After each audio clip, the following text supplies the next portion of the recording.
Welcome, everybody, on behalf of Holocaust Museum LA. My name is Rachel Podber, and I'm the Education Programs Manager at the museum. I'm pleased to welcome you to our discussion with Dana Schwartz, a Holocaust survivor from Poland. Before we begin, I would like to share a few words about the museum. Holocaust Museum LA is the first and oldest Holocaust survivor-founded Holocaust museum in the United States. In the 1960s, a group of survivors worked together to create a memorial for their loved ones who perished in the Holocaust, and this memorial eventually became our museum. These survivors did so at a time when the community was by and large not ready to face this tragic history. Thanks to their courage and their foresight, these survivors established the first Holocaust museum in the United States with a mission to commemorate, educate, and inspire future generations. This morning, you have the honor and privilege of listening to Dana Schwartz, who will share her story with you. After Dana shares her story, you'll have the opportunity to ask questions. You can type your questions into the Q&A box at the bottom of your Zoom screen, and she will answer as many as possible at the end. Thank you so much, Dana, for joining us this morning, and you may begin. My pleasure. My name is Dana. It's really Danuta, Dana, and many other names, but I'm known as Dana because I came to America and they read it that way. So I came here in December of 1949, but I went through all of the war in Poland. I was 4.5 when it started.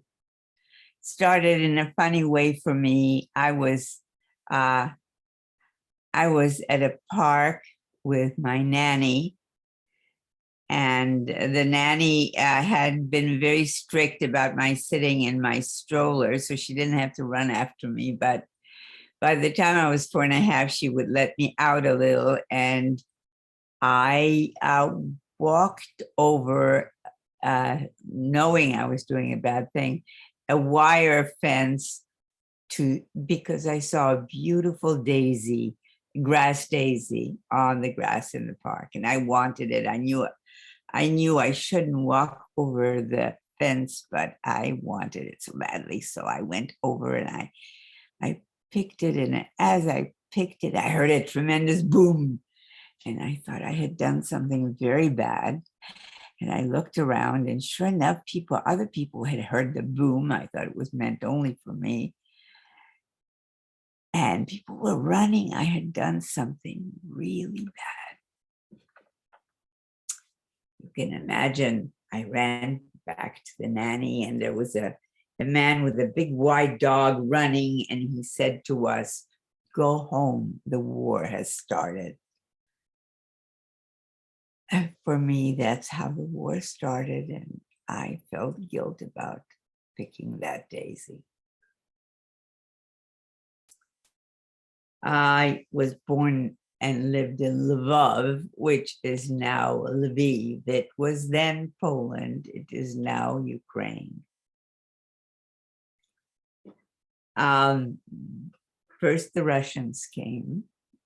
There was a lot of bombings and stuff, and we all hid in the cellar, which I didn't understand, because why hide in the cellar if it's bombs are flying? It would just be a lot of rubble on top of us, but apparently it was safer. The Russians came, and it was wonderful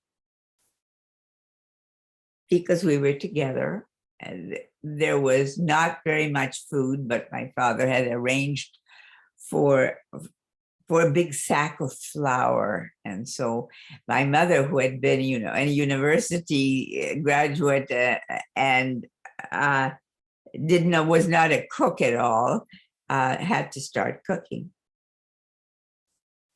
So she didn't know how to cook, and she would make noodles. Noodles are water and flour, so we learned that pretty fast, and I loved it because I love noodles. So it was just fine with me.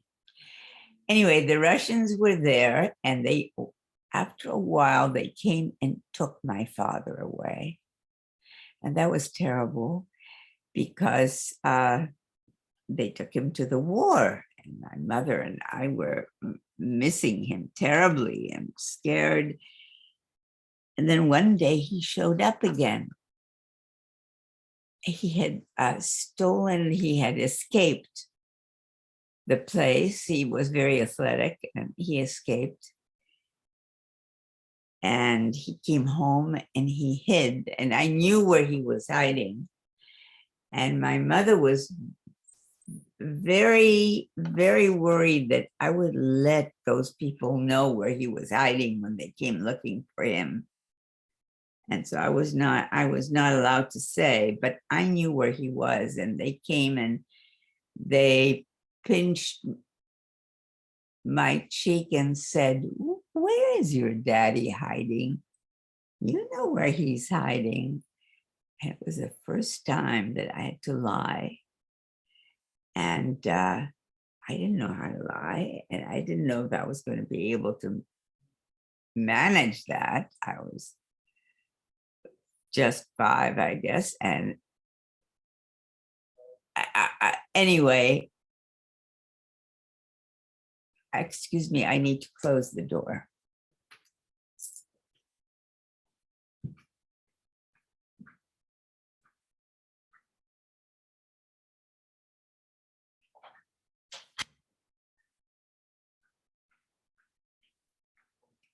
Coming back, sorry. So they looked everywhere, and I did not give him away. So they stopped looking for him. They couldn't find him. And my mother and my father were very happy that I had not given them away. I was the only child. So things were fine, pretty fine. And then, I mean, other than no food, and the Russians left and the Germans came. There was a big war, and they came, and things got very frightening. They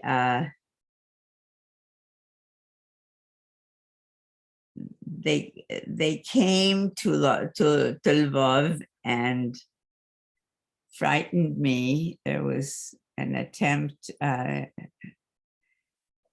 German soldiers got a hold of me and took me up a stairway and tried to sexually assault me. And he showed me a gun, and he said, "If you run, I'll shoot you." And I didn't want him to be doing what he was starting to do, and I decided to try and run away anyway, in spite of the gun. And I tore away and ran, and I escaped, and he didn't shoot because that was sort of around the corner. And my parents handled it very well. They knew something had happened. They just bathed me and held me and didn't discuss it, and I was okay.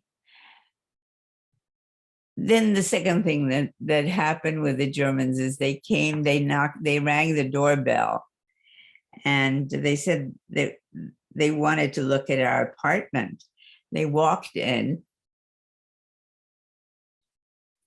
and they looked around, and this very tall, handsome, beautiful, beautifully dressed, important-looking man with a lot of medals came in, looked around our apartment, and said, "Yes, very nice. Oh, Mommy, they like our apartment." "Shh," my mother said. And they said, "Be out in a half an hour." And they left. And I said, "Mom, they can't do that." And of course they could. So he said you could each take a little valise. And so we did take a little bag, and I had to leave my teddy bear behind. And so everything except for an extra pair of shoes, which I wore for the next 5 years. That was very difficult. And we left and we walked out. And I remember my parents' shoulders being very straight and pretending that it was okay. And we went and got my grandmother and her friend and my uncle, my dad's younger brother, who was not married yet. And we walked on to the ghetto, and my father was able to find us a room. It was very, very crowded at that time, the Lvov ghetto, but my dad was able to do anything. He found us this place to be. And we mushed together, and we stayed there in the ghetto. I never walked out much. I did walk out once on the street with my mother, and it was very scary. And I saw big blotches, 3 big spots on my apartment house wall. And it was from the Nazis grabbing toddlers, Jewish toddlers, and smashing them against the wall to see if they could crack the skull on the first smash. And sure enough, there were 3 spots. They had to kill all the Jews somehow, and they were having fun. It was terrifying, and I didn't walk out anymore. We stayed there for quite a while. One day, my father came, and he had gone out, and he came with a big bulge under his coat, and he brought a big bread. It was beautiful bread. We were starving a lot of the time. And he brought this bread, and he carved this bread and gave me the first piece. And I remember how it tasted. It was so wonderful. But he said, the action is coming. The action is like, you know, how the cowboys make the cows go into trains, sort of surround them and push them into the trains. That's exactly how it happened. They would take Jews out. They would say, Juden raus. Everybody would have to come out and be downstairs. And then they would go and check and make sure that nobody was left in the building. And we were hidden. We hid under the house. There was a big hole. And we were hiding under the house. We weren't the only ones. There were a few other people. And it was quite an experience. I remember being pushed through sort of a tunnel-like hole into the low under the building. And when I woke up that morning, I found myself in this big hole with a lot of other people. I was astonished. I looked around, and first thing I said was, Mommy, I have to pee. And Mommy said, a bottle will come around and you'll pee. And I said, no, I can't do that. I was 7 by then.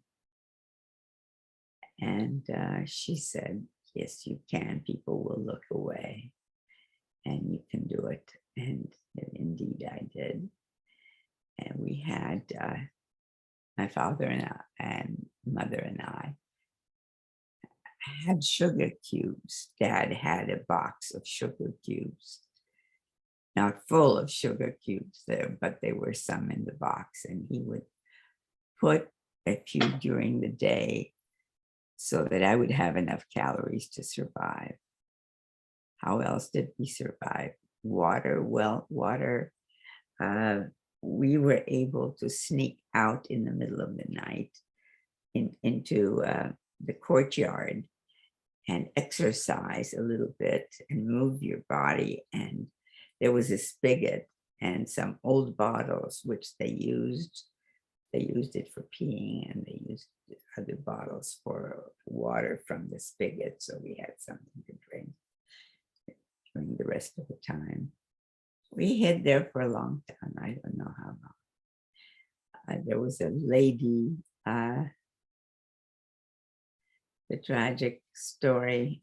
Maybe I'm thinking of not telling it to you because I don't know if I could get through it. But there was a lady with a baby and some other kids, and she came in after us.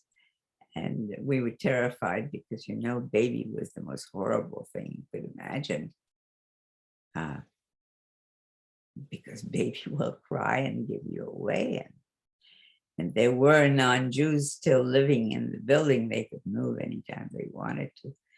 So they would, of course, give us away if they heard where the Jews were hiding.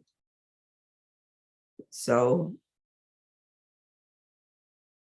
it was very terrifying when she came in. But the baby was at her breast and it wasn't sucking anymore or trying to suck because there was no milk in the mother's breast. So her oldest son kept begging her to let him go and find some food. It was terribly scary. Mother didn't want to let him go, but she had to have some food to make the milk to feed the baby. So the boy did go to try to find food. And he never came back. He was caught. I imagine he was caught and killed. It was very frightening. My mother was so upset by that woman's shock that the boy wasn't coming back, that she whispered with my father, and we went upstairs, mother and I, in the middle of the night, went upstairs to a neighbor. And this was a neighbor who was moving. They were not Jews, so they could stay there as long as they wanted. So they were moving somewhere. And my mother said, I knocked on the door. I know that you're moving, she said to this neighbor. And I had this pretty ring with a red stone. Would you like this ring? I'll give you this ring if you just hide my daughter for a week during this action that's happening. And the lady said, talked to her husband and said, okay, we'll take her with us. And they took me with them to their move outside of the ghetto. And I lived with them for a week. It's scary to be alone and locked up in a room. It wasn't really locked. I was just there alone and not to walk around the apartment because I could be seen through the windows. So I was with them for a week. And when the week was up, the man came in the middle of the day from his work and he said, come, I'll take you back. And he took me back and left me in the courtyard. And it was in the middle of the day and I didn't want to give away where, I could sneak into that hole and see if my father and mother were still there. And so I sat down quietly on the step right near that hole, and I put my head in my hand, and I said, "Daddy, are you there?" And Daddy said, "Oh, thank you for not giving us away, honey. Slowly go into the cellar." And I was so thrilled to hear his voice, and I went down to the cellar. During that time, that 1 week, my mother went to another neighbor, and she was free to worry about herself. And she asked another neighbor, she said, "I have this ring with a blue stone. I give you this very beautiful ring if you will hide me for a week." And he said, "Oh, sure. I'll take you to my office outside." He was, of course, not Jewish. And he took her to his office the next morning. He said, there's no bathroom here, and then there's no water or food, but I'll bring you some. I just have to lock you from the outside." So he did. He locked her from the outside. It was on the second floor. And he didn't come back with water or food. And I don't know how many days it was, but she was parched and afraid she was going to die. And she kept looking out the window. And she was, dying of thirst. And she saw a big branch of a tree, and she remembered her childhood climbing trees. And she thought, if I could lunge and actually grab a hold of that branch and shimmy down and get down to the street, second floor, maybe I can manage it. Otherwise, I know I'll die because he's not coming back.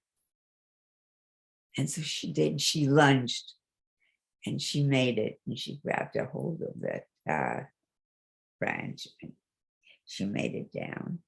And she was dying of thirst and hunger. And she remembered that our nanny lived kind of nearby, and she found her name on the outside on the street, the listing. And she went to her and she said, "Please, please, won't you hide me? I'm so thirsty. I'm so hungry. Won't you take care of me?" And the woman said, "My husband will give you away immediately. But you know what? Sit on the top step." She was on the top floor. "Sit on the top step. And when he goes to sleep, early. I'll take you downstairs to the cellar." So my mother sat there freezing and waiting. I went to sleep, and woman took her downstairs, opened. They each had sort of a small room to stash their stuff. And she happened to have a folding bed there. So she opened the folding bed, and she gave her a blanket, and she gave her potato soup. And my mother was so grateful, and she stayed there several days, in hiding. She knew I was taken care of. And so she just peacefully in the dark, just sort of relaxed. And then all of a sudden, she heard big boot steps. The Nazis came, and they said to the janitor, "Even here in this Aryan section, we have to check and make sure that no Jews are hiding. So open all these little rooms and let's check and see that no one is hiding there." And they cocked their guns, and they had their flashlights, and they went from little room to little room to check and see if anyone was hiding. And they came to her place where she was hiding. And the janitor had his big keychain, with all the keys, and he kept trying and he couldn't find the key. Well, what's going on? And he said, well, the lady upstairs must have it. So go and get it. And they're standing there and they're kind of mad and standing around, and and all of a sudden a dog comes and jumps on them and runs away and jumps on them and runs away. They're starting to play with the dog. They're having a good time with the dog. And the janitor is coming running downstairs and they say, look at this dog. They say to each other, maybe he wants to show us something. Come on, let's go see where this dog wants to take us. And the dog is running back and coming back and taking them away and calling them to go. And they follow him and they went away. They never opened that door. And my mother was saved. The woman came down after a few hours and said, oh my God, we could have been killed. It's a terrible thing. My mother thanked her with gratitude. Thanked her. And she walked back into the ghetto. Well, of course, you can walk into the ghetto. You just can't get out of the ghetto. And it was the same day that the guy brought me back from their apartment. And that my daddy said, go down to the cellar. If my daddy had said, go down to the cellar, your mom is down there, I would have run and would have raised suspicion, But he was smart not to say anything. But can you imagine the joy a 7-year-old felt having been alone, frightened that I would never see my parents again. And I came down to the cellar and there was my mother. It's wonderful. My mother wanted to get out of there any way she could, and she begged my dad to try to find some fake papers. And to make the long story short, he found some fake papers. He found somebody who for money was able to find some fake papers. And he went to a guy who came from a small village to sell eggs. And my father accosted him and said, for money, would you take my wife back with you and child back with you? And say that they're your brother's children, your child and wife, and that you want to take care of her because your brother is nowhere to be found. Something like a story like that. And he said, yes, he would. And he said that my wife will meet you at the railroad station with her little girl and bring you the money. And he actually did meet us. And he did take us to his small village. And he was pretending to be my uncle, but he kept saying, I don't like those women. I don't like those women. And then we had a new name and new papers, and we were, non-Jews. We had a different name, but we had no money to eat. So he found us a lean-to on a farm. Also, people wouldn't imagine that we were Jews. And then there was a question of what do we eat? And my mother took her wedding ring, her engagement ring, and and she went to the baker, and she said, you have a very beautiful young wife. Would you like it if I gave you 2 city dresses and my platinum watch and my engagement ring? And all you have to do is just give us bread as long as we're here. And the wife kept saying, yes, do it, do it. And he said, yes. So my mother gave them everything we had, and her 2 dresses and her watch and her engagement ring. And he did give us bread every day. So we had bread to eat, which was wonderful. And sometimes we would beg the farmer lady for some whey for me. My mother would ask because I had to drink. Of course, milk wasn't. It's too much. Would cost too much, but whey, which they would feed to the cows and the horses, to the horses, not the cows. And so I got to drink some whey and I got to eat some bread. And we survived in that village. We saw some terrible things. I have to look at the time. I don't want to take all the time telling you about the village and the horrors I saw. But we survived in that village. The Russians came. We got a ride back to the city. We came to the city and no one was left. My dad had been taken to a concentration camp. And after a while, very shortly after we left, actually, they opened the gates to the ghetto because out of something like 350,000 Jews, there was nobody left. They had died from typhoid and from killings and from other terrible things. And there was no one left.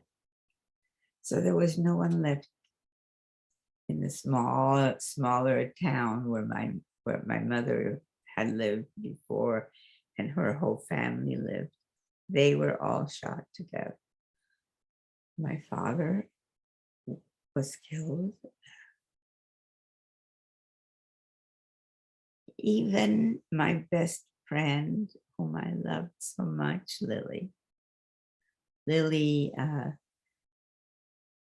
how do I know what happened to Lily? I wanted to know what happened to Lily. She was so dear to me. And we met a man who lived in the same building. And we asked him if he happened to know about Lily, and he said yes, that Lily and her father were on a march. There was no mother anymore. And they were marching towards a big pit. And then about 100 at a time were lined up next to the pit and shot to death and fell backwards into the pit. And Lily was holding onto her father's legs, remembered. And the father was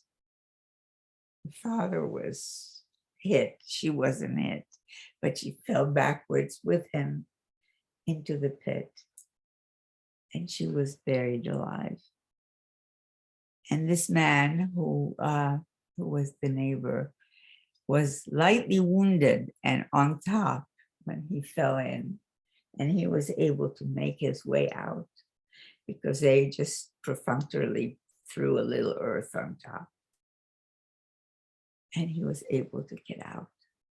That was so sad to hear. I never forgotten her. So we came back to the city after the war was over. We found nobody. We had no place to be. We were homeless except for 2 raw eggs.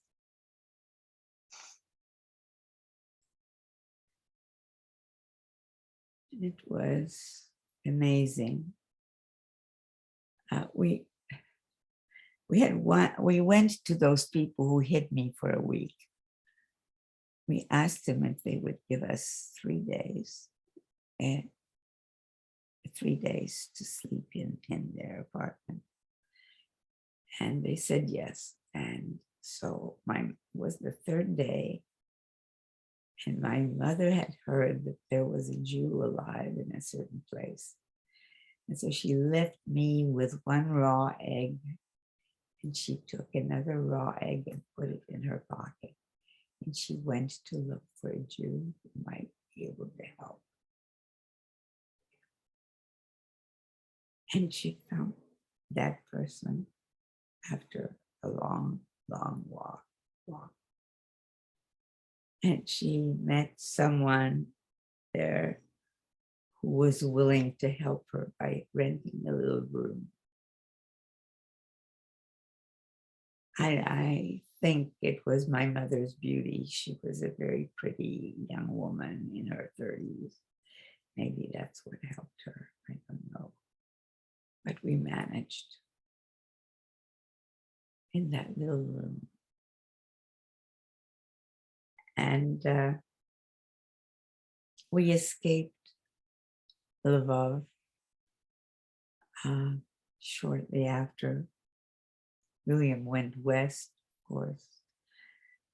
My mother threw me into a truck that was going west with a bunch of other people. They were moving because of the change from Poland to it was such a mess, but we got into the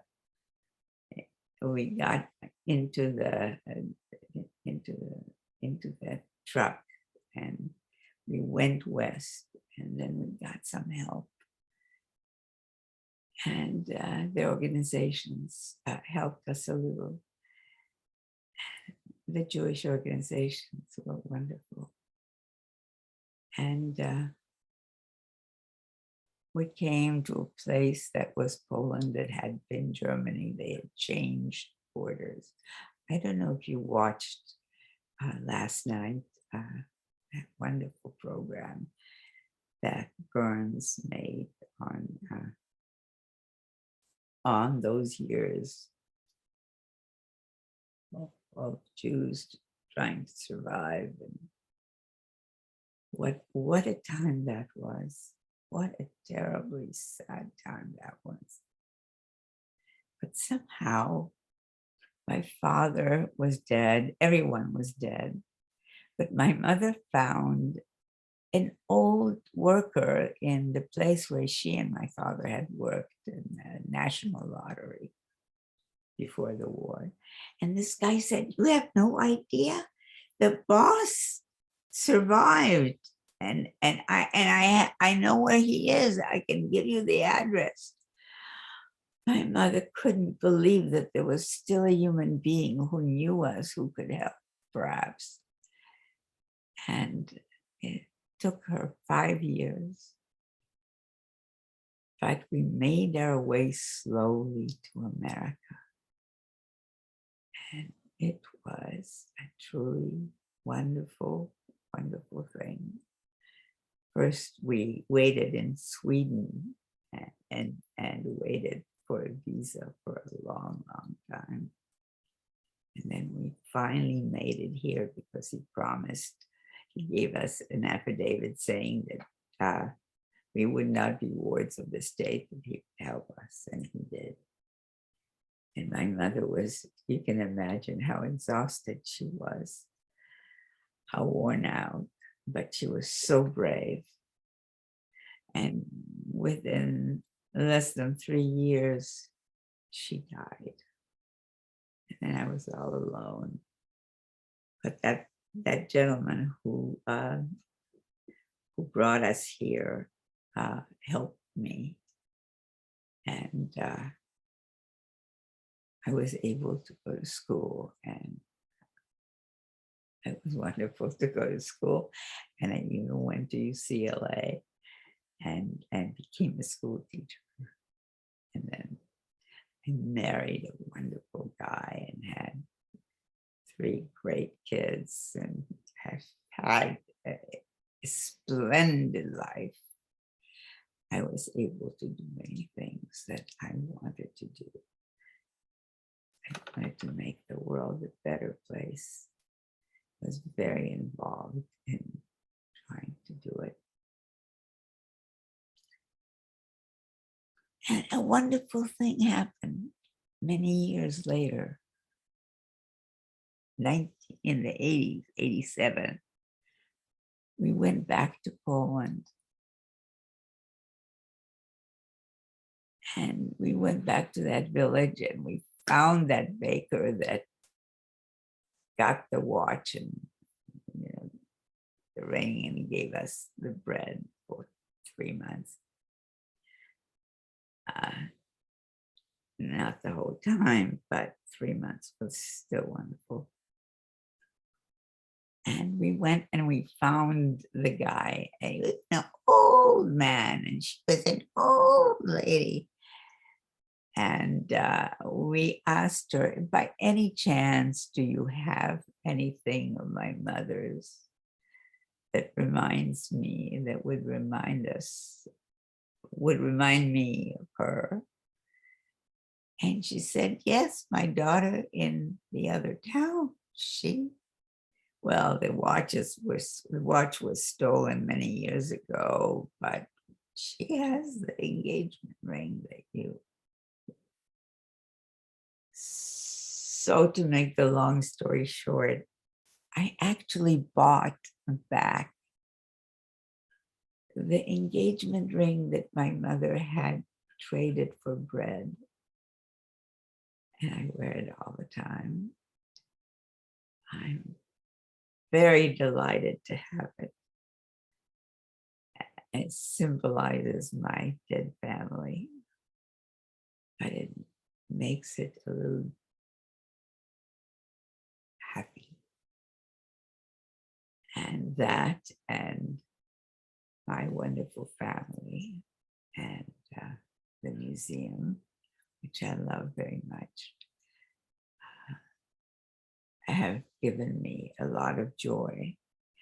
And I was very happy to live my life here as a Jewess. And I'm only very happy to share my life with you. So if you have any questions, I'm happy to answer them. Thank you so much, Dana, for being here with us today and for sharing your story and your experiences with us. And I always love hearing the story of your mother's ring and how you were able to get it back. I think it's just such a phenomenal story. It always touches me. So thank you for sharing. If anyone has any questions, please type them into the Q&A box. Did your parents ever share their thoughts about Hitler or why this was all happening, or how much information did you have about what was happening? I knew nothing. I was 4.5 when it started. I was 10 when it ended. And it didn't really end, you know, when the hostilities ended. And I heard her speak with others about politics and what was happening, but not nearly as behooves a kid of 10. I was very, very proud of Israel. And I wanted to go to Israel, but I was so frightened of war that I chose not to. She actually asked me, and I said, no, I could not stand bombs and scariness anymore. So we came to this blessed place. How did you meet your husband? Oh, I met my husband at a house party, Sunday afternoon house party. And everybody was outside and I had to go to the bathroom. So I went inside and I heard this man speak on the phone. And I was fascinated at his kindness. He was a doctor and he was being very kind to the people whose person had cancer. And I was so touched that I paid particular interest to him and was very, very interested in the fact that there was a really kind man. That's how I met him. Not questions, but we have a few comments I'd love to share with you. Someone said you're a remarkable woman, courageous, loving, kind, and grateful, even in the most unfathomable, horrific times. One person said, thank you so much for sharing such an extraordinary and important story. Someone watching went to, I think, high school with your children, and said they never knew your story, so they're happy to hear it today. And yeah, just a lot of thank you notes for you. And then one question, how long did your mom live after the war? Did she remarry or? So we came here in December of 49, and she died in 52 of cancer. She was worn out. You can forgive me for telling you that this beautiful woman had no teeth left after the war. There was no food, you know. She was so, if she had something to eat, she made me eat it, you know. And so she was ill and she died, but she knew that I was okay, and she had brought me to the good place. Thank you. She sounds like an absolutely incredible woman who definitely loved you so fiercely. Do you have any photos of your family or of your parents? I do, and well, I have a picture here. I don't know if this will come through or not. This is my grandmother with her two daughters, one of them pregnant, and little grandchildren. And the little boy his name was Nathan, and he had very big ears. And everybody always made fun of him because he had such big ears. They were all shot to death. And I'm so sorry that I never got to meet them as an adult, but I remember them when they were kids. Thank you. And are there any Polish traditions that you miss? Polish traditions that I miss.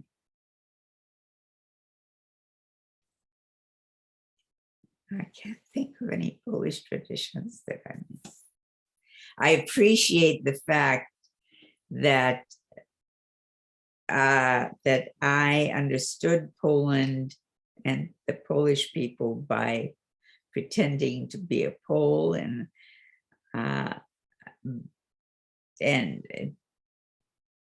I respect them, but I don't partake of any Polish traditions necessarily. I'm a full-time Jew. And what language did your family speak when you were a child? Very good question. The reason it's such a good question is Yiddish is sort of a guttural language, just like German. So down here, they speak down here. Polish is very much in front, and very clear and precise, and the two don't mix. So if I had been speaking Yiddish, and then try to speak Polish with a guttural accent, they would have known I was Jewish and they would have done away with me. But because my nannies were Polish and my parents spoke Polish, and I did not know Yiddish, that saved me, for sure. And someone asked, what was your favorite class at UCLA? anthropology, I think. Fascinating subject. Loved it. And what brought you to Los Angeles specifically? The old guy who was the boss, my parents' ex-boss, who sent us an affidavit. He was here, so we came here directly. Not a bad place. And someone asked, where did you teach? I taught most at Burbank Boulevard School, which is a grade school in the Valley. I loved it. And then Crescent Heights School. And then I became a therapist, and then I worked with children of a special school. And I have been speaking to LAUSD, and so sometimes I do Zooms about the war. So I don't know what schools. Also Burbank and Glendale. So it's been around. With everything you've experienced and witnessed in your life, how do you stay so positive? You have a choice. You can be positive, or you can be negative and sad and down in the dumps. And I figure I don't have a lot of time, and I want to be as happy as I can be. And life is what it is, and I want to delight in what is good. And you can do that. I believe that. We have just a few minutes left, and I know in our third gallery here at Holocaust Museum LA, we have a ladle on display that belonged to your family, and I'm wondering if you can tell everybody very quickly about that ladle. Yes. You know, after we came back to Lvov from the little village, my mother was longing for her stuff, for her apartment. And so she knocked on the door of the lady next door. This was very scary, because often people would say, oh, you still survived. And sometimes they would shoot you. Sometimes they would be nasty. So it was very scary to do that. But she knocked on the door, and the lady opened the door, and she saw a lot of things from her apartment in the apartment, but she didn't say anything. And she said, would you by any chance have one little item that you can remember, that I can remember, that you don't use, that I could have to remember my home? And the lady said, yes. And she gave her that big ladle. And my mother it was wonderful to make chicken soup with that ladle. And it's dear. And I wanted to share it with people, not forever, but I wanted it to be shown, and it was. Thank you for sharing that story. I think it's such a wonderful, beautiful story. So thank you. And do you have any final message for everybody who is watching today? Look, choose life, choose delight. There's so much to delight in.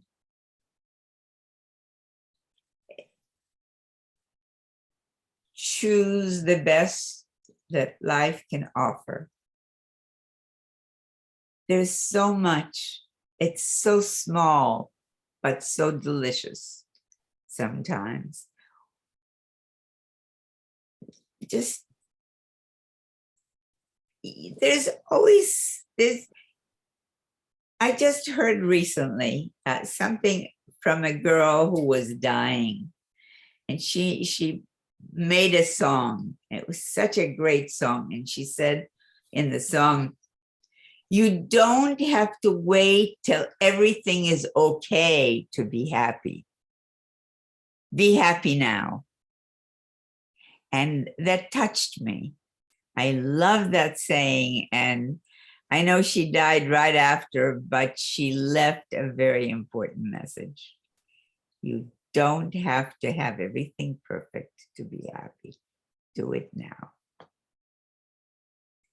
I think I'm right. Try it. Thank you so much, Dana, for sharing your story with all of us today. You've gotten a lot of thank yous for your time in our chat and in our Q&A box. Thank you, everybody who has tuned in this morning to hear Dana share her story. We'd love to have you all come visit us here at Holocaust Museum LA. Please be sure, if you do visit, to go check out Dana's ladle, which is on display in our third gallery. And thank you so much. For more information about our upcoming programs and about our museum, you can visit holocaustmuseumla.org. Thank you so much, Dana, and thank you, everybody. Bye-bye. Bye.